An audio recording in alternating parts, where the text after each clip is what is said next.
ಸನ್ಗೌಡ್ರೆ ನಮಸ್ಕಾರ. ಕಾರ್ಯಕ್ರಮಕ್ಕೆ ನಿಮಗೆ ಸ್ವಾಗತ. ಅದ್ಭುತವಾದ ನಮ್ಮ ರೈತರ ಬಗ್ಗೆ ತಿಳಿಸುವಂತ ಓರ್ವ ವ್ಯಕ್ತಿ ಇಲ್ಲಿದ್ದಾರೆ ಅಂತಂದ್ರೆ ಅದು ಸಣ್ಣಗೌಡ್ರು ಅಂತ ಹೇಳ್ಬೋದು. ಸಾಕಷ್ಟು ನಮಗೆ ಹಸಿರಿನ ಬಗ್ಗೆ ಆಗಿರ್ಬಹುದು, ಹಸುವಿನ ಬಗ್ಗೆ ಆಗಿರಬಹುದು, ಆ ಎಲ್ಲವನ್ನು ತಿಳಿಸ್ಕೊಡುವಂತ ಮಹಾನುಭಾವರು. ನಮಸ್ಕಾರ ಸರ್. Over to you. ನಮಸ್ತೆ. ನಮಸ್ತೆ. ಕೇಳ್ತಾ ಇತ್ತು ನಮ್ಮ ಮಾತಾಡೋದು ಕ್ಲಿಯರ್ ಆಗಿ? ಖಂಡಿತ ಸರ್, ಖಂಡಿತ. ಇಲ್ಲಿ ಜಮೀನಲ್ಲಿ ಕುತ್ಕೊಂಡಿದ್ದೀನಿ ನಾನು ಇವಾಗ. ಎಸ್ ಸ್ನೇಹಿತರೆ, ಅಂದಂಗೆ ಹಿಂದಿನ ಸಂಚಿಕೆಯಲ್ಲಿ ತಾವು ದೇಸಿ ಹಸುವಿನ ಉತ್ಪನ್ನಗಳ ಬಳಕೆ ಅದನ್ನ ಕುರಿತು ಕೇಳಿದ್ರ. ಇಲ್ಲಿ ನಾವು ದೇಸಿ ಹಸುವಿನ ಉತ್ಪನ್ನಗಳನ್ನ 3 ರೀತಿಯಲ್ಲಿ ನಾವು ಬಳಕೆ ಮಾಡ್ಬೋದು ಸ್ನೇಹಿತರೆ.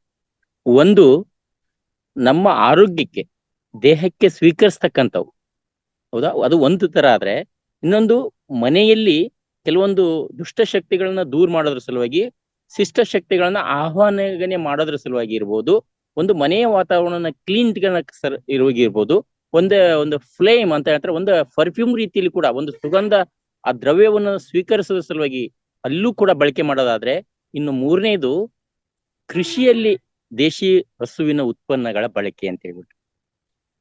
ಇದು ವಿಷಯ ಭಯಂಕರವಾಗಿದೆ ಸ್ನೇಹಿತರೆ. ಇಷ್ಟು ಅಂತ ಹೇಳಕ್ಕಾಗಲ್ಲ. ಅನಾದಿ ಕಾಲದಿಂದಲೂ ಕೂಡ ಈ ಒಂದು ದೇಸಿ ಹಸುವಿಗೆ ಅದಕ್ಕೆ ಅಷ್ಟೇ ಮಹತ್ವ ಇದೆ. ಅದಕ್ಕಾಗಿನೇ ಕಾಮಧೇನು ಅಂತಕ್ಕಂತ ಒಂದು ಹಿರಿದಾದ ಪದದಿಂದ ಅದನ್ನ ಕರೀಲಾಗ್ತಾ ಇದೆ. ಅದಕ್ಕೆ ಕಾಮಧೇನು ಅಂತಂದ್ರೆ ನಿಜಕ್ಕೂ ಕೂಡ ಕಾಮಧೇನುನೇ, ಅದು ಬೇಡಿದ್ದನ್ನು ಕೊಡ್ತಕ್ಕಂಥದ್ದು. ಇವತ್ತು ಹಳ್ಳಿಗಳಲ್ಲಿ ನೀವು ಗಮನಿಸಬಹುದು ಸ್ನೇಹಿತರೆ, ಯಾರಾದ್ರೂ ರೈತರಿದ್ರೆ, ನಿಮ್ಮ ಸಂಬಂಧಿಕರು ಹಳ್ಳಿಗಳಲ್ಲಿ ಇದ್ರೆ ಅವ್ರನ್ನ ಕೇಳಿ, ಕೃಷಿಯಲ್ಲಿ ಯಾವ ತರ ನಿಮಗೆ ದುಡ್ಡು ಉಳಿತಾಯ ಆಗ್ತಾ ಇದೆ ಅಂತ ಕೇಳಿದ್ರೆ, ಕೃಷಿಯಲ್ಲಿ ನಮಗೆ ವ್ಯವಸಾಯ ನಾಸಾಯ, ನೀ ಸಾಯ, ಮನಿ ಮಂದಿ ಸಾಯ ಅನ್ನೋ ತರ ಸ್ಥಿತಿ ಆಗ್ಬಿಟ್ಟಿದೆ ಸ್ನೇಹಿತರೆ. ನಮ್ದು ವ್ಯವಸಾಯ ಅಷ್ಟು ಕ್ರಿಟಿಕಲ್ ಸಂಭವ ಆಗಿದೆ. ಆದಾಗ್ಯೂ ಕೂಡ ನಾವೇನ್ ಮನೆಯಲ್ಲಿ ಕಟ್ಕೊಂಡಿದ್ದೇವಲ್ಲ, ಅಂದ್ರೆ ಸಾಮಾನ್ಯ ಎಲ್ಲರೂ ಕಟ್ಟಿರೋದು ದೇಸಿ ಹಸು ಇಲ್ಲ, ವಿದೇಶಿ ಹಸುನೇ ಕಟ್ಟಿದ್ದಾರೆ. ಸುಮಾರು 8 ರಿಂದ 10 ಲೀಟರ್ 15 ಲೀಟರ್ ಹಾಲು ಒಂದು ಟೈಮಿಗೆ ಕೊಡುತ್ತೆ. ಅದು ಚೆನ್ನಾಗಿ ಫುಡ್ ಹಾಕ್ತಾರೆ, ಮುಂದೆ ಮೇವ್ ಹಾಕ್ತಾರೆ, ಹಿಂದೆ ಹಾಲು ಕೊಡುತ್ತೆ. ಬಟ್ ಆ ಹಾಲನ್ನ ಸೊಸೈಟಿ ಒಯ್ದು ಕೊಟ್ಟಾಗೆ ಅಲ್ಲಿ ಬರ್ತಕ್ಕಂಥ ದುಡ್ಡು ಎಷ್ಟು ಆಗಿದೆ ಇವತ್ತು ಹಳ್ಳಿಗಳಲ್ಲಿ ಅಂತಂದ್ರೆ ಬೇಕಾದಷ್ಟಾಗಿದೆ. ಕೃಷಿಯಲ್ಲಿ ಇವತ್ತು ಮಳೆ ಅತಿವೃಷ್ಟಿಯಾಗಿ ಅಥವಾ ಅನಾವೃಷ್ಟಿಯಾಗಿ ಬೆಳೆಗಳು ನಾಶ ಆಗ್ತಾ ಇದಾವೆ, ಅಥವಾ ಬೆಳೆದಂತ ಬೆಳೆ ಚೆನ್ನಾಗಿ ಬೆಳೆದಿದ್ರೆ ಅದಕ್ಕೆ ದರ ಸಿಗಲ್ಲ.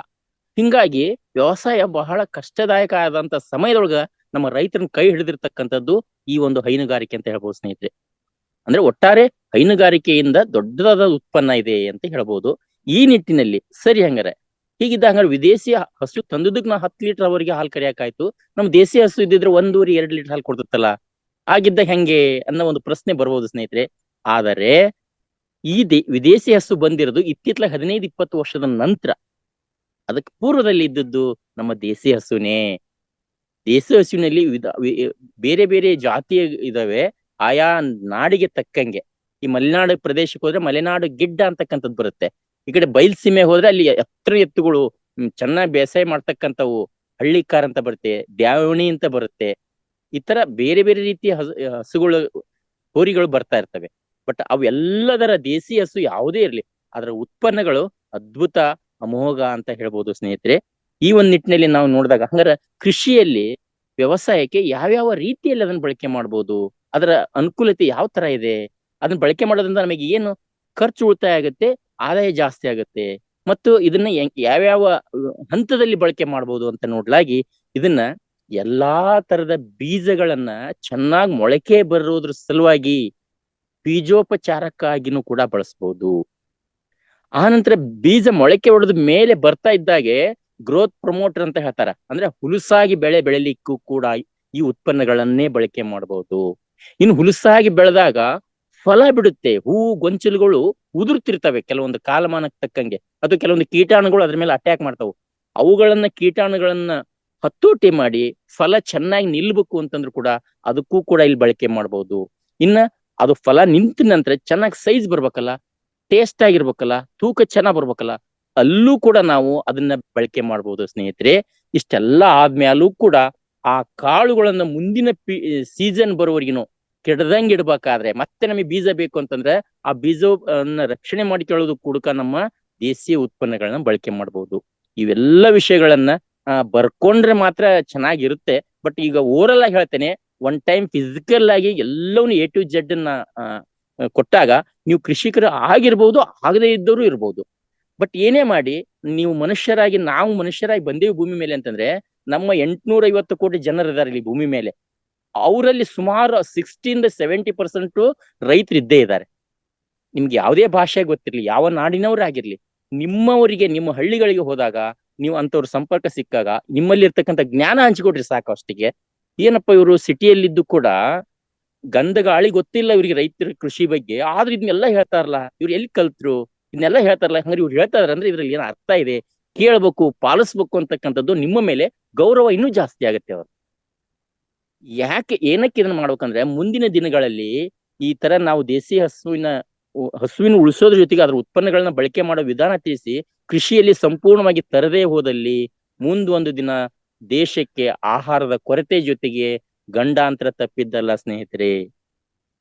ಯಾಕಂದ್ರೆ ಈ ವಿದೇಶಿ ದನಗಳದ್ದು ಅಂತ ಅಲ್ಲ, ಈ ಯಾಲ್ಲಿ ಹಸುಗಳ ಅಥವಾ ದನಗಳ ಉತ್ಪನ್ನ ಬಳಕೆ ಮಾಡಲ್ಲ ಅಲ್ಲಿ ಬರೀ ಫರ್ಟಿಲೈಸರು, ಕೆಮಿಕಲ್ಲು, ಕೀಟನಾಶಕ, ಕ್ರಿಮಿನಾಶಕ ಬಿಟ್ರೆ ಕಳೆನಾಶಕ ಅಂತೇಳಿ ಮೋಸ್ಟ್ ಡೇಂಜರ್ ಅಂತ ಹೇಳ್ಬೋದು ಸ್ನೇಹಿತರೆ. ಕಳೆನಾಶಕ ಅದನ್ನ ಸ್ಪ್ರೇ ಮಾಡಿಬಿಟ್ರೆ ಸಾಕು. ಈಗ ಎಂತೆಂತ ಕಳೆನಾಶಕ ಕಂಡಿಡ್ದಾರೆ ಅಂತಂದ್ರೆ, ಒಂದೊಂದು ಬೆಳೆಗೆ ಸ್ಪ್ರೇ ಮಾಡಿದ್ರೆ ಆ ಬೆಳೆ ಮಾತ್ರ ಏನು ಮಾಡಲ್ಲ, ಅದು ಅಲ್ಲಿ ಪಕ್ಕದ ಇರ್ತಕ್ಕಂಥ ಎಲ್ಲಾ ಕಳೆಗಳನ್ನ ಸಾಯಿಸ್ತೆ. ನೋಡಿ ಹೆಂಗ್ ಟೆಕ್ನಾಲಜಿ ಮುಂದುವರಿಸಿದ್ದಾರೆ. ಹಲಸಂದಿ ಬೆಳೆ, ಅಗಲ ಎಲೆ ಇರ್ತಕ್ಕಂಥ ಹಲಸಂದಿ ಹೆಸರು ನಾವು ಕಳೆನಾಶಕ ಹೊಡೆದ್ಬಿಟ್ರೆ ಹಲಸಂದಿಗೆ ಏನೂ ಮಾಡಲ್ಲ, ಪಕ್ಕದಲ್ಲಿ ಇರ್ತಕ್ಕಂಥ ಎಲ್ಲಾ ತರದ ಹುಲ್ಲುಗಳು ಸತ್ತು ಹೋಗ್ತವೆ. ಅದೇ ಜೋಳ, ಮೆಕ್ಕೆಜೋಳ, ಗೋಧಿ, ಬಳುವಳ್ಳಿ, ನೀರುಳ್ಳಿ ಸಹಿತಕ್ಕೆ ಇವತ್ತು ಕಳೆನಾಶಕಗಳು ಬಂದವೆ. ಬಟ್ ಒಂದೊಂದೇ ಬೆಳೆಗೆ ಸೀಮಿತವಾದಂತ ಕಳೆನಾಶಕಗಳನ್ನ ರೆಡಿ ಮಾಡಿದ್ದಾರೆ. ಆ ಬೆಳೆಗೆ ಮಾತ್ರ ಏನು ಮಾಡಲ್ಲ, ಪಕ್ಕದಲ್ಲಿ ಇರೋದನ್ನ. ಯಾಕೆ ಇಷ್ಟೆಲ್ಲ ಕಂಡು ಹಿಡಿಬೇಕಾಯ್ತಂಗಾರ ಅವರು? ಅದರಿಂದ ಅದು ಕೋಟಿ ಗಂಟ್ಲೆ ಬಿಸ್ನೆಸ್ ಆಗ್ತಾ ಇದೆ ಅವ್ರಿಗೆ. ಯಾಕಂದ್ರೆ ಕೃಷಿಕರಿಗೆ ಆಳುಗಳು ಸಿಗ್ತಾ ಇಲ್ಲ. ಹೆಚ್ಚು ಬೆವರು ಸರಿಸಿ ದೇಹ ದಂಡಿಸಿ ದುಡ್ಲಿಕ್ಕೆ ತಯಾರಿಲ್ಲ. ಯಾಕೆ? ಅನಿವಾರ್ಯತೆ. ಇದು ಎಲ್ಲ ನಾಜುಕ್ ಒಂದು ಶಾರ್ಟ್ ಆಗಿ ಇದ್ ಮಾಡ್ತಕ್ಕಂಥ ಜೀವನ ಶೈಲಿ ಇರೋದ್ರಿಂದ ಅವೆಲ್ಲ ಅನಿವಾರ್ಯತೆ ಬಂದಾಗ, ಆಳಿನ ಅನಿವಾರ್ಯತೆ ಕೂಲಿಯರು ಸಿಗದೆ ಇದ್ದಾಗ ಅನಿವಾರ್ಯವಾಗಿ ಅವ್ನು ಬಳಸ್ಬೇಕಾಗಿದೆ. ಹೀಗಿದ್ದಾಗ ಇದರಿಂದ ಮುಂದೊಂದು ದಿನ ಗಂಡಾಂತರ ನಮಗೆ ಕಾದಿಟ್ಟ ಇದು ಅಂತ ಹೇಳ್ಬೋದು. ಹಂಗ್ರೆ ಇಷ್ಟೆಲ್ಲ ಬೆಳಿಬೇಕಾದ್ರೆ, ಆಹಾರ ಉತ್ಪತ್ತಿ ಆಗ್ಬೇಕಾದ್ರೆ, ನಾವು ತಿಂದು ನಾವು ಬದುಕ್ಬೇಕಾದ್ರೆ ಇದೆಲ್ಲ ತಯಾರು ಮಾಡ್ಕೊಡ್ತಕ್ಕಂಥದ್ದು ಯಾರು? ಅವಳೇ ಭೂತಾಯಿ. ಭೂತಾಯಿಯಲ್ಲಿ ಏನೇನಿದೆ? ಕಣ್ಣಿಗೆ ಕಾಣೋದು ನಮಗೆ ಮಣ್ಣು ಮಾತ್ರ. ಹಂಗಾರೆ ಮಣ್ಣು ಒಂದ್ ಹಿಡಿ ಮಣ್ಣು ಹಿಡ್ಕೊಳ್ರಿ ನೀವು, ಅದು ನೋಡಿ ನಿಮ್ಗೆ ಏನು ಗೊತ್ತಾಗಲ್ಲ. ಅದ್ರಲ್ಲಿ ಕೋಟಿ ಕೋಟಿ ಜೀವಾಣುಗಳು ಇದಾವೆ ಸ್ನೇಹಿತರೆ. ಅದರಲ್ಲಿ ಒಂದಲ್ಲ ಎರಡಲ್ಲ ಕೋಟಿ ಜೀವಾಣುಗಳು ಇದಾವೆ. ನಮ್ಮ ಅದೃಶ್ಯ ಸಿದ್ದೇಶ್ವರ ಇವ್ರು ಹೇಳ್ತಾರೆ, ಒಂದು ಸ್ಪೂನ್, ಒಂದು ಚಮಚ ನೀವು ಮಣ್ಣು ತಕ್ಕೊಳ್ರಿ, ಅದರಲ್ಲಿ ಇಡೀ ಭೂಮಿ ಮೇಲೆ ಇರ್ತಕ್ಕಂಥ 850 ಕೋಟಿ ಜನಗಳು ಏನದಾರಲ್ಲ, ಅಷ್ಟು ಜೀವಾಣುಗಳು ಅದ್ರಾಗಿದ್ರೆ ಅದು ಜೀವಂತ ಮಣ್ಣು ಅಂತ ತಿಳ್ಕೊಳ್ರಿ. ಅಕಸ್ಮಾತ್ 100, 200, 1000 ಅದಾವು ಅಂತಂದ್ರೆ ಮಣ್ಣು ಸತ್ ಹೋಗ್ತಾ ಇದೆ ಅಂತ ತಿಳ್ಕೊಳ್ರಿ ಅಂತ ಹೇಳ್ತದಾರು. ಅಂದ್ರೆ ಅಷ್ಟು ಒಂದು ಚಮಚ ಸ್ಪೂನ್ ಮಣ್ಣಲ್ಲಿ ಅಷ್ಟು ಜೀವಾಣುಗಳು ಇರ್ಬೇಕು. ಅವು ಕಾಣಲ್ಲ, ಯಾರಿಗೆ ಕಣ್ಣಿಗೆ ಕಾಣಲ್ಲ, ಸೂಕ್ಷ್ಮಾತಿ ಸೂಕ್ಷ್ಮ ಅಂತ ಹೇಳ್ತಾರ. ಮೈಕ್ರೋ ಲೆವೆಲ್ ನಲ್ಲಿ ನೋಡಿದಾಗ ಮಾತ್ರ ಕೆಲವು ಕಾಣಬಹುದು ಸ್ನೇಹಿತರೆ, ಇಲ್ರಿ ಗೊತ್ತಾಗಲ್ಲ. ಹಂಗಾರೆ ಅವೆಲ್ಲವಕ್ಕೂ ಆಹಾರ ಯಾವುದು? ಭೂಮಿನೇ ಆಹಾರ. ಭೂಮಿಯಲ್ಲಿ ಇರ್ತಕ್ಕಂಥ ನಾವೇನು ಕಳೆಗಳು ಅಂತ ಹಾಕ್ತಾವಲ್ಲ, ಕಳೆನಾಶಕ ಹೊಡೆದ್ರೆ ಅದು ವಿಷ, ಅದರಿಂದ ಬೆಳೆ ಸಾಯ್ತೆ, ಕಳೆ ಸಾಯ್ತೆ. ಬಟ್ ಆ ಸತ್ತಂತ ಕಳೆ ತಿಂದ್ರೆ ಜೀವಾಣುಗಳು ಸತ್ತು ಹೋಗ್ತವೆ. ಆದ್ರೆ ಅದೇ ಕಳೆ ನಾವು ಕಿತ್ತೋಗದ್ವಿ ಅಂದ್ರೆ, ಅದು ಒಣಗ್ತು ಅಂತಂದ್ರೆ ಅದನ್ನ ತಿಂದು ಬದುಕ್ತಕ್ಕಂಥವು ಎಲ್ಲವೂ ಜೀವಾಣುಗಳು. ಆ ಜೀವಾಣುಗಳು ಕೋಟಿ ಕೋಟಿ ಇದ್ರೆ ಮಾತ್ರ ಆಹಾರ ತಯಾರು ಮಾಡ್ತವೆ. ಆಹಾರ ತಿಂದ್ರೆ ನಮಗೆ ಬೆಳೆ ಚೆನ್ನಾಗ್ ಬರುತ್ತೆ. ಒಂದು ಸೂಕ್ಷ್ಮ ಪ್ರಕೃತಿ ಹೆಂಗಿಟ್ಟಿದೆ ನೋಡಿ ಸ್ನೇಹಿತರೆ, ಅವೆಲ್ಲ ಕೋಟಿ ಜೀವಾಣುಗಳು ಇದ್ರೂ ಕೂಡ ನಾವು ಹಾಕಿದಂತ ಬೀಜನ ಮುಟ್ಟಲ್ಲ ಅವು. ಯಾವುದೇ ಹುಲ್ಲು ಬೀಜ ಇದ್ರು ಕೂಡ ಬೀಜ ಮುಟ್ಟಲ್ಲ ಅವು. ಯಾಕೆ? ಪ್ರಕೃತಿನ ಹಂಗ್ ಮಾಡಿದೆ. ಬೀಜಗಳನ್ನ ನಾವು ಸಂರಕ್ಷಣೆ ಮಾಡ್ತೇವೆ, ಅವನ್ನ ಹಾಳು ಮಾಡಲ್ಲ. ಬೀಜ ಬಿಟ್ಟು ಹೊರತಾಗಿರ್ತಕ್ಕಂಥ ಕಳೆನ್ ತಿಂದು ಬದುಕ್ತಾವ, ತಿಂದು ಗೊಬ್ಬರ ತಯಾರು ಮಾಡ್ತವೆ. ಆ ಗೊಬ್ಬರದಿಂದ ಇವತ್ತು ನಮ್ಗೆ ಇದಾಗ್ತಾ ಇದೆ. ಹಂಗಾರೆ ಆ ಜೀವಾಣುಗಳ ಸಂಖ್ಯೆ ಜಾಸ್ತಿ ಆಗ್ಬೇಕಾದ್ರೆ ಏನ್ ಮಾಡ್ಬೇಕು? ಅದಕ್ ಬರ್ತಾ ಇದೆ ನಿಮ್ಮ ಮೂಲಕ್ಕೆ ಇವತ್ತು ನಮ್ಮ ದೇಸಿ ಹಸುವಿನ ಉತ್ಪನ್ನಗಳು ಅಂತ ಏನಿದಾವಲ್ಲ, ಗಂಜಲ, ಸಗಣಿ, ಅದರಿಂದ ತಯಾರಾಗ್ತಕ್ಕಂಥ ಎಲ್ಲವುಗಳನ್ನು ನಾವು ಹಾಕಿದ್ದೆ ಆದಲ್ಲಿ ಭೂಮಿಗೆ, ಅಲ್ಲಿ ಹೋಗೋದಿಯಲ್ಲಿ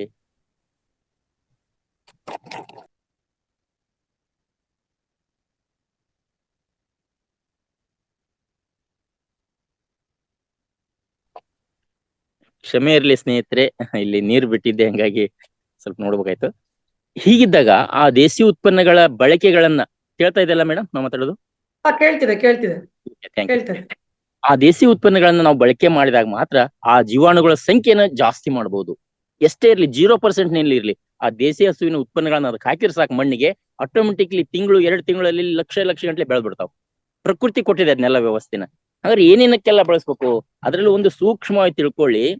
ಸತ್ತಂತ ಆಕಳು ಅಥವಾ ದೇಸಿ ಹಸು ಅಥವಾ ಅದ್ರ ಹೋರಿ ಇರ್ಲಿ, ಅದ್ರ ಕರು ಇರ್ಲಿ, ಸತ್ತಾಗ ಅದ್ ಮುಂಚೆ ಫ್ರೀ ಪ್ಲಾನ್ ಮಾಡಿ ಇಟ್ಕೋಬೇಕು. ಕರು ಏನಾದ್ರೂ ಸಾಯ್ತು ಅಂದ್ರೆ ಒಂದು ಬ್ಯಾರಲ್ ಡ್ರಮ್ ಅಂತ ಹೇಳ್ತಾವಲ್ಲ, ಒಂದ್ 200 ಲೀಟರ್ ಡ್ರಮ್, ಆ ಸತ್ತಂತ ಕರುನ ಅದ್ರಲ್ಲಿ ಹಾಕಿ ಅಷ್ಟೇ ತೂಕದ ಅದಕ್ಕೆ ಇದಿಷ್ಟು ಉಪ್ಪು ಮತ್ತು ಆಗ ದೇಸಿ ಆಕಳ ಸಗಣಿ ಮತ್ತು ಗಂಜಲ ಹಾಕಿದ. ಉದಾಹರಣೆಗೆ ಒಂದು 20 ಕೆಜಿ ಕರು ಐತಿ ಅಂದ್ರೆ 20 ಕೆಜಿ ಸಗಣಿ, 20 ಕೆಜಿ ಗಂಜಲ ಹಾಕಿ ಅದಕ್ಕೆ ಒಂದು ಗಾಳಿ ಆಡ್ತಕ್ಕಂಥ ಚೀಲ ಕಟ್ಟಿ ಬಿಟ್ರೆ ಸಾಕು, 3 ರಿಂದ 4 ತಿಂಗಳಲ್ಲಿ ಕಂಪ್ಲೀಟ್ ಅದು ಬರ್ನ್ ಆಗಿರುತ್ತೆ. ಅದ್ರ ಉಗುರು ಅಂದ್ರೆ ಕೊಳಗ ಅಂತ ಹೇಳ್ತಾರೆ, ಅದು ಮತ್ತೆ ಕಂಬು ಏನಾದ್ರೂ ಇದ್ರೆ ಅವು ಎರಡನ್ನು ಬಿಟ್ರೆ ಚರ್ಮ ಕೂದಲು ಸಹಿತಕ್ಕೆಲ್ಲ ಪೌಡರ್ ಆಗಿಬಿಟ್ಟಿರುತ್ತೆ. ಗೋ ಕೃಪಾಮೃತ ಅಂತ ಹೇಳ್ತಾರ. ಅದ ಬರೇ ಗೋ ಅಮೃತ ಅಲ್ಲ, ಗೋ ಕೃಪಾಮೃತ ಅಂತ ಹೇಳ್ಬಿಟ್ಟು ಅದು ಎಷ್ಟು ಪವರ್ಫುಲ್ ಇರುತ್ತೆ ಅಂತಂದ್ರೆ, ಅದು ಒಂದು ಕರುವಿಂದ ಏನಾದ್ರೂ ಮಾಡಿದ್ದೆ ಆದ್ರೆ ಅಥವಾ ಒಂದು ಹಸುವಿಂದ ಏನಾದ್ರು ಮಾಡಿದ್ರೆ, ಹಸು ಆದ್ರೆ 150, 200, 250 ಕೆಜಿ ಇರುತ್ತೆ ದೊಡ್ಡ ಹಸು ಆದ್ರೆ. ಅದನ್ನ ಏನಾದ್ರೂ ಮಾಡಿದ್ರೆ, ಆ ತರ ತಯಾರು ಮಾಡಿದ್ರೆ, ಅಂದ್ರೆ 200 ಕೆಜಿ ಹಸು ಐತಿ ಅಂದ್ರೆ 200 ಕೆಜಿ ಸಗಣಿ, 200 ಕೆಜಿ ಗಂಜಲ ಹಾಕಿ, ಅಂದ್ರೆ ಅಲ್ಲಿಗೆ 600 ಕೆಜಿ ಆಯ್ತು. ಅದ್ ದೊಡ್ಡದೊಂದು ಹೌಸ್ ನಲ್ಲಿ ಹಾಕಿ ಅದ್ ಮಾಡಿ 6 ತಿಂಗಳ ನಂತರ ತೆಗೆದು ಬಿಟ್ರೆ ಒಂದು 100 ಎಕರೆಗೆ ಬೇಕಾಗಿರ್ತಕ್ಕಂಥ ಜೀವಾಣುಗಳು ಒಂದೇ ಒಂದು ಹಸುವಿನಿಂದ ಸಿಗ್ತವೆ ನಮಗೆ ಸ್ನೇಹಿತರೆ. ನೋಡ್ರಿ ಎಷ್ಟು ಅದ್ಭುತ. ಇದನ್ನ ನಾವು ಭೂಮಿಗೆ ಕೊಟ್ಟಾಗ ಯಾವ ರೀತಿ ಕೊಡೋದು? ನೀರಲ್ಲಿ ಮಿಕ್ಸ್ ಮಾಡಿ ಡ್ರಿಪ್ ಮುಖಾಂತರ ಆದ್ರೂ ಕೊಡಬಹುದು, ಅಥವಾ ಬೇರೆ ರೀತಿಯಿಂದ ನಾವು ನೀರ್ ಹರಿತಕ್ಕಂಥ ಸಮಯದೊಳಗ ಬೇರೆ ಕ್ಯಾನ್ಗಳ ವ್ಯವಸ್ಥೆ ಮಾಡಿ ಹರಿಯೋ ನೀರಿನಲ್ಲೂ ಬಿಡಬಹುದು, ಅಥವಾ ಸಣ್ಣ ಒಂದು ಮರಳು ಅಥವಾ ಮಣ್ಣಿನಲ್ಲಿ ಮಿಕ್ಸ್ ಮಾಡಿ ಭೂಮಿಗೆ ಎರಚಬಹುದು. ಯಾವುದೇ ರೀತಿಯಲ್ಲಿ ಇಡೀ ಭೂಮಿ ಕೊಟ್ರೆ ಸಾಕು, ಒಂದು 100 ಎಕರೆಯಲ್ಲಿ ಅಷ್ಟು ಲಕ್ಷ ಕೋಟಿ ಜೀವಾಣುಗಳನ್ನ ಮರು ಸೃಷ್ಟಿ ಮಾಡ್ತಕ್ಕಂಥ ಶಕ್ತಿ ಗೋ ಕೃಪಾಮೃತದೊಳಗೆ ಇದೆ ಸ್ನೇಹಿತರೆ. ಈ ತರ ಅದ್ರ ಬಳಕೆ ಮಾಡೋದ್ರಿಂದ ನಮಗೆ ಲಾಭ ಇದೆ. ಆಮ್ಯಾಕೆ ಇನ್ನೂ ಒಂದು ಏನಂತಂದ್ರೆ ಇದ್ರ ಉತ್ಪನ್ನಗಳು ಬಳಕೆ ಅಂತ ಹೇಳಿದೆ. ಈಗ ಒಂದು ಪಂಚಾಮೃತ, ಹಿಂದಿನ ಸಾರಿ ಹೇಳಿದೆ ಜೀವಾಮೃತ, ಪಂಚಾಮೃತ, ಇವೆಲ್ಲ ಜೀವಾಮೃತ ಮತ್ತು ಗಂಜಲದಿಂದ ತಯಾರು ಮಾಡ್ತಕ್ಕಂಥ ಬರ್ತವೆ. ಅಲ್ಲೇನು ಮುಖ್ಯವಾಗಿ ದೇಸಿ ಆಕಳ ಸಗಣಿ, ದೇಸಿ ಆಕಳ ಗಂಜಲ, ಅದರ ಹಾಲು, ಅದರ ಮಜ್ಜಿಗೆ ಮತ್ತು ಅದರ ತುಪ್ಪ, ಇವು 5 ಅಂಶಗಳು ಸಿಕ್ಕರೆ ಸಾಕು, ಬೇಕಾದಂತ ವ್ಯವಸ್ಥೆನ ನಾವು ಜೀವಾಣುಗಳನ್ನ ಕ್ರಿಯೇಟ್ ಮಾಡ್ಲಿಕ್ಕೆ ಮಾಡ್ಬೋದು. ಇದನ್ನ ಎಲ್ಲಾ ಸಂದರ್ಭದೊಳಗೂ ಹೆಂಗ್ ಬಳಸ್ಬೋದು ಅಂದ್ರೆ, ಇನ್ನೂ ಒಂದು ಸ್ನೇಹಿತರೆ, ದೇಸಿ ಆಕಳ ಹಾಲನ್ನ ನೀರ್ ಹಾಕದಂಗೆ ಕಾಸಿ ಹೆಪ್ಪ ಹಾಕಿ ಮರುದಿವ್ಸ ಅದನ್ನ ಕಡದ್ ಬಿಟ್ಟು ಬೆಣ್ಣೆ ತೆಗೆದು ಉಳಿತಕ್ಕಂಥ ಮಜ್ಜಿಗೆ ಅಂತ ಏನೈತಲ್ಲ, ಆ ಮಜ್ಜಿಗೆ ಮನುಷ್ಯನ ದೇಹಕ್ಕೂ ಅಷ್ಟೇ ಶ್ರೇಷ್ಠವಾಗಿರ್ತಕ್ಕಂಥದ್ದು. ಅದೇ ರೀತಿ ಪ್ರತಿಯೊಂದು ಬೆಳೆಗೆ ಕೂಡ ಬಳಸ್ಬೋದು. ಎಲ್ಲೆಲ್ಲಿ ಬಳಸ್ಬೋದು? ನಮಗೇನಾದ್ರೂ ಬೆಳೆಗಳಿಗೆ ಕೀಟಗಳ ಬಾಧೆ ಆಗಿದೆ ಅಂತಂದ್ರೆ, ಜಸ್ಟ್ ಅದನ್ನ 1 ಲೀಟರ್ ಮಜ್ಜಿಗೆ 10 ಲೀಟರ್ ಅಥವಾ 15 ಲೀಟರ್ ಕ್ಯಾನ್ ನೀರ್ ಇಡ್ತಕ್ಕಂಥ ಕ್ಯಾನ್ ಇರುತ್ತೆ ಸ್ಪ್ರೇಯರ್, ಆ ಮಷಿನ್ 1 ಲೀಟರ್ ಹಾಕೊಂಡು ಸ್ಪ್ರೇ ಮಾಡಿದ್ರೆ ಸಾಕು, ಆ ಹುಳುಗಳೇನು ಹೂವು ತಿನ್ನಕ್ಕೆ ಕೀಟಗಳು ಬರ್ತಾವಲ್ಲ, ಅವ್ ಯಾವ ತಿನ್ನಲ್ಲ. ಅದನ್ನ ಅವು ತಿನ್ನಕ್ ಹೋಗ್ತವೆ, ಕಹಿ ಆಗುತ್ತೆ, ಬಿಟ್ಟು ಹೋಗ್ತಾವ ಅಷ್ಟೇ. ಅವನು ಸಾಯಿಸಲ್ಲ. ನಾವು ನನಗ್ ಬೇಕು ಅದ್ರ ಬಿಡು ಅಂತ ಬಿಡಿಸ್ತಂಗೆ ಅಷ್ಟೇ. ಈ ತರ ಬಿಟ್ಟು ಹೋಗ್ತಾವ. ಇದ್ರ ಜೊತೆ ಬೆನಿಫಿಟ್ ಏನಂತಂದ್ರೆ, ಅಲ್ಲಿ ಮಣ್ಣಿಗೆ ಬಿದ್ದಾಗ ಮಣ್ಣಿನಲ್ಲಿ ಸೂಕ್ಷ್ಮಾಣು ಜೀವಾಣುಗಳು ಜಾಸ್ತಿ ಪ್ರೊಡ್ಯೂಸ್ ಆಗ್ತವೆ, ಉತ್ಪತ್ತಿ ಆಗ್ತವೆ. ಇನ್ನೂ ಒಂದು, ಆ ಬೆಳೆಯ ಹೂಗಳು ಉದುರ್ತಕ್ಕಂಥ ಸಂದರ್ಭ ಇದ್ರೆ ಹೂ ಉದುರಲ್ಲ, ಕಾಯಿ ಚೆನ್ನಾಗಿ ನಿಲ್ಲುತ್ತೆ, ಕಾಯಿ ಸೈಜ್ ಬರುತ್ತೆ. ನೋಡಿ, 1 ಕಲ್ಲಿನಲ್ಲಿ 4 ಹಕ್ಕಿ ಅಂತಾರಲ್ಲ, 1 ಕಲ್ಲಲ್ಲಿ 2 ಹಕ್ಕಿ ಅಂತಾರಲ್ಲ, 1 ಕಲ್ಲಲ್ಲಿ 4 ಹಕ್ಕಿ ಅನ್ನೋ ಲಾಭ ಇದೆ ನಿಮ್ಗೆ. ಬರೀ ಮಜ್ಜಿಗೆ ಸ್ಪ್ರೇ ಮಾಡೋದ್ರಿಂದ ಭೂಮಿಯಲ್ಲಿನ ಜೀವಾಣುಗಳು ಉತ್ಪತ್ತಿ ಆಗ್ತವೆ, ಜಾಸ್ತಿ ಆಗ್ತವೆ, ಕೀಟಗಳು ಬಾಧೆಗಳು ಬಂದಾಗುತ್ತೆ, ಅದರಿಂದ ದೂರ ಆಗ್ತವೆ, ನಾವು ಅದನ್ನ ರಕ್ಷಣೆ ಮಾಡ್ಕೋಬಹುದು, ಹೂಗಳು ಉದುರೋದಿಲ್ಲ, ಕಾಯಿಗಳ ಸೈಜ್ ಚೆನ್ನಾಗಾಗುತ್ತೆ. ಇನ್ನು ಕೆಲವೊಂದಿಷ್ಟು ಮನುಷ್ಯರಿಗೆ ಹೆಂಗೆ ನಮ್ಗೆ viral infection, plural infection, bacterial infection ಅಂತ ಹೇಳ್ತಾರೆ, ನಮ್ ಡಾಕ್ಟರ್ಗೆ ಚೆನ್ನಾಗಿ ಹೇಳ್ತಾರೆ ಅದನ್ನ. ಅದೇ ರೀತಿ ಬೆಳೆಗಳಿಗೂ ಕೂಡ ಕೆಲವೊಂದು ಶಿಲೀಂಧ್ರಗಳಿಂದ ಕಾಯಿಲೆಗಳು ಬರ್ತವೆ, ಕಣ್ಣಿಗೆ ಕಾಣಲ್ಲ, ಫಂಗಸ್ ಅಂತ ಹೇಳ್ತಾರೆ. ಆ ಫಂಗಸ್ಗಳು ಕೂಡ ಈ ಮಜ್ಜಿಗೆ ಸ್ಪ್ರೇ ಮಾಡಿದ್ರೆ ಸಾಕು ಬಿಟ್ಟು ಹೋಗ್ತವೆ. ನೋಡಿ ಎಷ್ಟು ಅದ್ಭುತ ಇದೆ ಸ್ನೇಹಿತರೆ. ಈ ತರ ಹಲವಾರು ರೀತಿಯಿಂದ ನಾವು ದೇಶೀಯ ಹಸುವಿನ ಉತ್ಪನ್ನಗಳನ್ನ ಬಳಕೆ ಮಾಡ್ಕೋಬಹುದು ಸ್ನೇಹಿತರೆ. ಅದನ್ನ ಹೇಳ್ಬೇಕಂದ್ರೆ ವಿಷಯ ಸಿಕ್ಕಾಬಟ್ಟೆ ಇದೆ. ಇನ್ನೊಂದು ಕಳೆನಾಶಕ ಏನಾದ್ರೂ ನೀವು ತಯಾರು ಮಾಡ್ಬೇಕು ಅಂತಂದ್ರೆ, ಈಗ ಆವಾಗಲೇ ಹೇಳಿದೆ, ಹೊರಗಡೆಯಿಂದ ಕೆಮಿಕಲ್ ತಂದು ನಾವು ಕಳೆಗಳಿಗೆ ನಾಶ ಮಾಡ್ಲಿಕ್ಕೆ ಹೊಡಿತಾ ಇದ್ವಿ. ಅದ್ರ ಬದಲಾಗಿ ಇಲ್ಲಿ ನಮ್ಮ ಸರೌಂಡಿಂಗ್ ನಲ್ಲಿ ಸಿಗ್ತಕ್ಕಂತ, ಈಗ ನಾ ಆಲ್ರೆಡಿ ನಾವು ಹೊಲದಲ್ಲಿ ಹಾಕಿದೀನಿ, ಎಕ್ಕಿ ಹಾಕಿದೀನಿ, ಆಮೇಲೆ ಹತ್ತಿದ್ ಹಾಕಿದೀನಿ, ಇವೆಲ್ಲವೂ ಏನಕ್ಕೆ ಪೇರ್ಲ ಇದೆ, ಇವೆಲ್ಲವೂ ಅವೇ ಎಲಿಗಳನ್ನು ತಗೊಂಬಂದು ಅರೆದು ಅವುಗಳನ್ನ ಸಿಸ್ಟಮ್ ನಲ್ಲಿ ಮಾಡಿದ್ರೆ, ಅಂದ್ರೆ ಓದ್ತೇನೆ ನಂಗೆ ಗೊತ್ತಿರ್ಲಿ ನಿಮ್ಗೆ ವಿಷಯ, ಇದು ಕಂಪ್ಲೀಟ್ ಬೇಕು ಅಂದಾಗ ರೈಟ್ ಅಪ್ ಮುಖಾಂತರ, ಬರವಣಿಗೆ ಮುಖಾಂತರ ಎಲ್ಲರೂ ಕೂಡ ಇದನ್ನ ಕೊಡ್ತಕ್ಕಂಥ ವ್ಯವಸ್ಥೆ ಮಾಡೋಣ ಸ್ನೇಹಿತರೆ. ಹಂಗಾರೆ ನೈಸರ್ಗಿಕವಾಗಿ ಕಳೆನಾಶಕ ಯಾವ ತರ ಮಾಡ್ಕೋಬಹುದು ಅಂತಂದ್ರೆ, 10 ಲೀಟರ್ ದೇಸಿ ಹಸುವಿನ, ಅಂದ್ರೆ ನಾಟಿ ಹಸು ಅಂತ ಕೂಡ ಅದಕ್ಕೆ ಹೇಳ್ತಾರೆ, ಅದರ ಮೂತ್ರ 10 ಲೀಟರ್, 2 ಕೆಜಿ ಎಕ್ಕೆ ಎಲೆ, ಅಂದ್ರೆ ಬಿಳಿ ಎಕ್ಕೆ ಎಲೆ ಆದ್ರೆ ಚೆನ್ನಾಗ, ಎಕ್ಕೆ ಎಲೆ ಅಂತ ತಮಗೆ ಗೊತ್ತಿರಬಹುದು, 2 ಕೆಜಿ ಹರಳು ಉಪ್ಪು, ಅಂದ್ರೆ ಹರಳು ಉಪ್ಪು ಗೊತ್ತಾಗುತ್ತಲ್ಲ ಅದು, ಅರ್ಧ ಕೆಜಿ ಸುಣ್ಣದ ಕಲ್ಲು, ಸುಣ್ಣ ಬೇಡ, ಸುಣ್ಣದ ಕಲ್ಲೇ ಇರುತ್ತೆ ಅದು, 2 ಲಿಂಬೆ ಹಣ್ಣು, 20 ಲೀಟರ್ ನೀರು ಒಂದು ಹಿಡಿತಕ್ಕಂತ ಬ್ಯಾರ್ಲಿಗೆ ಹಾಕೊಂಡು ರೆಡಿ ಮಾಡ್ಕೋಬೇಕು. ಅದನ್ನ ಈ ತರ ಮಾಡಿ ರೆಡಿ ಮಾಡಿಟ್ರೆ ಒಂದು ವಾರದ ನಂತರ, ಇದನ್ನೆಲ್ಲ ರೆಡಿ ಮಾಡಿದ ವಾರದ ನಂತರ ಅದಕ್ಕೆ 1 ಲೀಟರ್ಗೆ 9 ಲೀಟರ್ ನೀರು ಹಾಕೊಳ್ಳೋದು. 9 + 1 9 ಲೀಟರ್ ನೀರು. ಇದು ನೀರು ರೆಡಿ ಮಾಡಿತ್ತಲ್ಲ 20 ಲೀಟರ್ ರೆಡಿ ಆಗಿರುತ್ತೆ. ಇದನ್ನ 1 ಲೀಟರ್ ಹಾಕೊಂಡು ಯಾವುದೇ ಕಳೆಗಳ ಮೇಲೆ ಹೊಡೆದ್ರೆ, ಬೆಳೆ ಹೊಡೆದ್ರೆ ಬೆಳೆನೂ ಸತ್ತೋಗುತ್ತೆ, ಬರೀ ಕಳೆಗಳ ಮೇಲೆ ಹೊಡೆದ್ರೆ, ಹುಲ್ಲು ಈ ತರ ಬೇಡವಾದ ಏನು ಇರ್ತಲ್ಲ ಅದ್ರ ಮೇಲೆ ಹೊಡೆದ್ರೆ ಕ್ರಮೇಣ ಅದು ಒಣಗಿ ಹೋಗುತ್ತೆ. ಆ ಒಣಗಿದ್ದನ್ನ ನಮ್ಮ ಜೀವಾಣುಗಳು ತಿಂತವೆ, ಅವಕ್ಕೆ ಏನು ತೊಂದರೆ ಆಗಲ್ಲ, ಮಣ್ಣು ಸೇವ್ ಆಗುತ್ತೆ, ಪರಿಸರ ರಕ್ಷಣೆ ಮಾಡಿದಂಗಾಗುತ್ತೆ. ಇಷ್ಟೆಲ್ಲ ಅದ್ಭುತವಾಗಿರ್ತಕ್ಕಂಥದ್ದ ನಮಗೆ ಕೊಟ್ಟಿದೆ. ಇದು ಎಲ್ಲದಕ್ಕೂ ಮೂಲ ದೇಸಿ ಹಸು ಅಂತ ಹೇಳ್ಬೋದು. ಇವತ್ತು ಭೂಮಿ ಅದ್ರ pH ಮೌಲ್ಯ ಅಂತ ಹೇಳ್ತಾರ, ಆ pH ಮೌಲ್ಯ ಕಾಪಾಡ್ಕೋಬೇಕಂದ್ರೆ ದೇಸಿ ಹಸುವಿನ ಉತ್ಪನ್ನಗಳನ್ನ ಹಾಕೋದ್ ಬಿಟ್ರೆ ಬೇರೆ ಯಾವ ಕಾರಣದಿಂದನೂ ಕೂಡ, ಇವತ್ತು ಬೇರೆ ಬೇರೆ ನೆಟ್ವರ್ಕ್ಗಳು ಬರ್ತವೆ, ಅದು ಇದೆ ಇದು ಇದೆ ಅಂತ ಹೇಳಿ ಸಿವಿಡ್ ಎಕ್ಸ್ಟ್ರಾಕ್ಟ್ ಅಂತ ತರ್ತಾರೆ, ಅದ್ರ ಒಂದರಿಂದ ಹ್ಯೂಮಿಕ್ ಇದೆ ಅಂತ ಕೊಡ್ತಾರೆ, ಬಟ್ 1% ಕೊಡ್ತಾರೆ, ಬಟ್ ಅಲ್ಲಿ ಒಂದೇ ಜಾಸ್ತಿ ಪ್ರಮಾಣದಲ್ಲಿ ಇರುತ್ತೆ. ಬಟ್ ಅದು ರೈತರಿಗೆ ಯಾವ್ದು ಹಾಕಬೇಕು ಯಾವ್ದು ಬಿಡ್ಬೇಕು ಅಂತ ಕನ್ಫ್ಯೂಸ್. ಏನಾಗಿದೆ, ಒಂದು ನಮ್ಮ ರೈತರು ಮಣ್ಣು ಪರೀಕ್ಷೆ ಮಾಡಿಸ್ತಾ ಇಲ್ಲ. ಮಣ್ಣು ಪರೀಕ್ಷೆ ಮಾಡಿದಾಗ ಅಲ್ಲಿ ಏನು ಕೊರತೆ ಇದೆ ಅದನ್ನ ಮಾತ್ರ ಅಷ್ಟು ಪ್ರಮಾಣದಲ್ಲಿ ಹಾಕ್ಬೇಕು. ಬಟ್ ನಮ್ಮ ರೈತರ ಒಂದು ದುರಾಲೋಚನೆ ಏನಾಗಿದೆ, ಅಂಗಡಿಯವರು ಅಷ್ಟೇ, ಇದನ್ನ ನೀ ಬೆಳೆ ಚೆನ್ನಾಗ್ ಬರ್ಬೇಕಂತ ಹೇಳ್ಬೇಕು, ಹಾಕಿದ್ನು ಇದು 5 ಚೀಲ ಹಾಕು, ಇದು 3 ಚೀಲ ಹಾಕು, ಇದನ್ನ ಸ್ಪ್ರೇ ಮಾಡು ಅಂತ ಹೇಳ್ಬಿಡ್ತಾರೆ. ಯಾಕಂದ್ರೆ ಅವ್ರು ರೈತರಲ್ಲ, ಅವರು ವ್ಯಾಪಾರಕ್ಕಾಗಿ ಕುಂತಿರ್ತಕ್ಕಂಥವ್ರು. ಬಿಸ್ನೆಸ್ ಆಗ್ಬೇಕು, ಜಾಸ್ತಿ ಹೋಗ್ಬೇಕು, 1 ಚೀಲ ಹೋಗ್ಬೇಕು, 2 ಚೀಲ ಹೋಗ್ಬೇಕು ಅವ್ರಿಗೆ. ಹಿಂಗಿದ್ದಾಗ ರೈತರು ಅವ್ರು ಕೊಟ್ಟಿದ್ದಂತ ತಂದು ಹಾಕ್ತಾರೆ, ಅಲ್ಲಿ ಸಾಲ ಬೆಳೆಯುತ್ತೆ, ಇಲ್ಲಿ ಬೆಳೆ ಬರಲ್ಲ, ಕೊನೆಗೆ ನಿಟ್ಟುಸಿರು ಬಿಟ್ಕಂತ ಕುಂದಿರ್ತಾರೆ. ಹೀಗ ಆಗಬಾರ್ದು ಅಂತಂದ್ರೆ ಎಲ್ಲರೂ ಕೂಡ ಕೃಷಿಕರು ದೇಸಿ ಹಸುವಿನ ಕಟ್ಕೊಂಡು, ಹಾಲ್ ಮಾರಾಟಕ್ಕೆ ಬೇಕಿದ್ರೆ ಕಟ್ಕೊಳ್ಳಿ, ಯಾವ್ದು ವಿದೇಶಿ ಹಸುವಿನ ಕಟ್ಕೊಳ್ಳಿ, 100 ಲೀಟರ್ ಆದ್ರೂ ಮಾರಾಟ ಮಾಡ್ಲಿ. ಆದ್ರೆ ಮನೆಯ ಮಕ್ಕಳಿಗೆ, ಮನೆಯ ಹೊಲಕ್ಕೆ ಬೆಳೆಗೆ ಬೇಕು ಅಂತಂದ್ರೆ ಒಂದು ದೇಸಿ ಉತ್ಪನ್ನದ ಕೊಡ್ತಕ್ಕಂತ ಹಸು ಕಟ್ಕೊಂಡು ಅದ್ರ ಉತ್ಪನ್ನಗಳನ್ನ ಬಳಕೆ ಮಾಡಿದ್ದಾದಲ್ಲಿ ಅದ್ಭುತವಾಗಿರ್ತಕ್ಕಂಥ ಬೆಳೆಗಳನ್ನ ತೆಗಿಬಹುದು ಅಂತಕ್ಕಂಥ ಒಂದು ಸಂದೇಶವನ್ನು ಕೊಡ್ಲಿಕ್ಕೆ ಇಷ್ಟಪಡ್ತೇನೆ ಸ್ನೇಹಿತರೆ. ಇಷ್ಟು ಇವತ್ತಿನ ಒಂದು ಸಂಕ್ಷಿಪ್ತ ಒಂದು ದೇಸಿ ಹಸುವಿನ ಉತ್ಪನ್ನಗಳು ಕೃಷಿಯಲ್ಲಿ ಬಳಕೆಯ ಕುರಿತು ನನಗೆ ಕೊಟ್ಟಿರ್ತಕ್ಕಂಥ ಅವಕಾಶದಲ್ಲಿ ಈ ಒಂದು ವೇಳೆಯನ್ನ ಸದ್ಬಳಕೆ ಮಾಡ್ಕೊಂಡಿದ್ದೀನಿ ಅಂತ ಹೇಳ್ತಾ, ನಾನು ಪಕ್ಕ ಹಳ್ಳಿಗನಾಗಿರೋದ್ರಿಂದ ಭಾಷೆಯಲ್ಲಿ ವ್ಯತ್ಯಾಸ ಇದ್ರೆ ದಯವಿಟ್ಟು ಕ್ಷಮೆ ಇರಲಿ. ಯಾಕಂದ್ರೆ ಜಾಸ್ತಿ ಎಜುಕೇಟೆಡ್ ಇದ್ದೀರಾ, ಹಾಗಾಗ್ಬಿಟ್ಟು ಮಾತಿನಲ್ಲಿ ಅಸ್ತವ್ಯಸ್ತ ಏನಾದ್ರೂ ಅಶ್ಲೀಲತೆ ಇದ್ರು ಕೂಡ ದಯವಿಟ್ಟು ಕ್ಷಮಿಸ್ತೀರಿ ಅಂತ ಹೇಳ್ತಾ, ಓವರ್ ಟು ಮೇಡಮ್. ಧನ್ಯವಾದಗಳು ಅವಕಾಶಕ್ಕಾಗಿ. ಓಕೆ, ಅದ್ಭುತ ಅದ್ಭುತ ಸಣ್ಗೌಡ್ರ, ನಿಜವಾಗ್ಲೂ ಬಹಳ ಸಂತೋಷ ಆಯ್ತು ಸರ್. ಇಲ್ಲಿ ನನಗೆ ಮುಖ್ಯವಾಗಿ ಮೊದಲನೇದಾಗಿ ನಿಮ್ಗೆ ಹೇಳಬೇಕು ಅನ್ನೋದು, ಇಲ್ಲಿ ಭಾಷೆ ಖಂಡಿತವಾಗಿಯೂ ಯಾವುದೇ ಥರ ಅದರಲ್ಲಿ ಅಶ್ಲೀಲತೆ ಆಗಲಿ ಖಂಡಿತ ಇಲ್ಲ ಸರ್. ಯಾಕೆಂದರೆ ಯಾರೇ ಆಗಲಿ, ನಮ್ಮ ಆತ್ಮಬಂಧುಗಳು ಹೇಗೆ ಅಂದರೆ, ಅಲ್ಲಿ ಏನೇ ಒಂದು ತಪ್ಪು ಕಾಣಿಸ್ತಿದೆ ಅಂದ್ರೂ ಇಮ್ಮಿಡಿಯೇಟ್ ಮೆಸೇಜ್ ಬರುತ್ತೆ. ದಯವಿಟ್ಟು ಮತ್ತೊಮ್ಮೆ ನೀವು ಆ ಥರ ಅಂದ್ಕೊಳ್ಬೇಡಿ. ಆಮೇಲೆ ನೀವು ಕೊಟ್ಟಂಥ ಮಾಹಿತಿ ಬಗ್ಗೆ ಹೇಳಬೇಕು ಅಂತಂದರೆ, ಈ ಸಗಣಿ ಗಂಜಲದಲ್ಲಿ ಉಪ್ಪನ್ನ ಹಾಕಿ ಸತ್ತ ಒಂದು ಪುಟ್ಟ ಕರುವನ್ನು ಅದರಲ್ಲಿಟ್ಟಾಗ ಕಂಪ್ಲೀಟ್ ಅದು ಅದರೊಳಗಡೆ ಲೀನವಾಗೋಗುತ್ತೆ ಅನ್ನೋವಂಥದ್ದು ನಿಜವಾಗ್ಲೂ ಅದ್ಭುತವಾದದ್ದು. ಇದು ನಿಜವಾಗ್ಲೂ ಖಂಡಿತ ಗೊತ್ತಿರಲಿಲ್ಲ ಈ ವಿಷಯ.